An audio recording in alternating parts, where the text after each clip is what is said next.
ago when I was studying theology as a Jesuit, the common parlance was that outside the church there is no salvation. It was a very narrow attitude. And of course at Mass,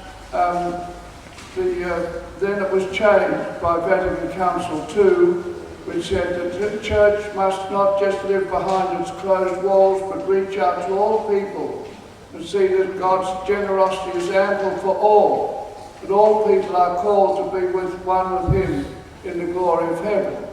So we used to have Mass at the end, during the consecration, the chalice of my blood poured out for all, now it was poured out for many, so they've switched back. So it's a difficult problem, a mystery really, and when someone asks Jesus who's going to be saved, he doesn't answer them. He says, look, he says, life is tough. He says, you've got to struggle along the narrow gate. And everyone I know is struggling. Whatever their state of life, they're trying to make sense of their day, trying to achieve their goals, trying to bear illness, trying to deal with people with problems, trying to reach out in love. And we do the ordinary things. Look, all of us here do what the ordinary people are doing around us. But what's the difference? Well, the difference is the mystery of God, that we've all been baptized into the body of Christ. It's called the church, and it's just doing what Christ came to do. And what did He do? He did what we hope He can do for us. He comforts people in their loneliness. He solaces people who have lost dear ones. He gives them hope. He encourages them. He feeds them. He looks on their illnesses and He cures them or helps them to bear with them. And that's what the church is supposed to do and what we try to do.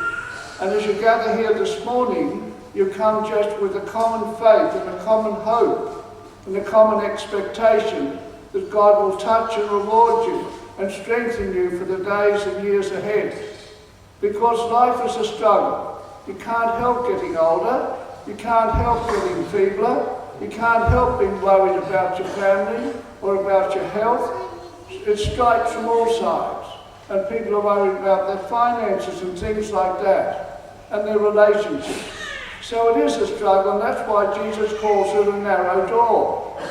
But we've got the great thing, and I'm not saying others haven't got it, but we've got that great gift of God, that He's so generous enough that He's given us membership in the church. He's given us the fact that He's coming to us today.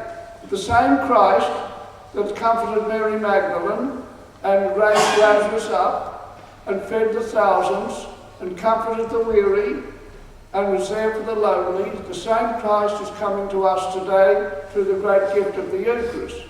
And the trouble is He comes so subtly and so unremarkably, just as a little piece of bread or a sip of the cup. Would you say, oh, is this Jesus? Yes. That's what faith is telling us. And so we get help to go through the narrow gate, to be able to meet the problem of life. There's not one person I've met, rich, poor, middle, they've all got problems, they've all got struggles. And so it is. Some people have got so much money that they can make life easier for themselves. Okay, but they'll have other problems too. No one escapes the struggle. And that's why Jesus is saying it's a narrow door. Life is a narrow door, and every day you make your way. Every day is another step forward, going through the door to be with Him in the absolutely unimaginable joy of heaven. But we can't think of that now. We have to be where we are in life.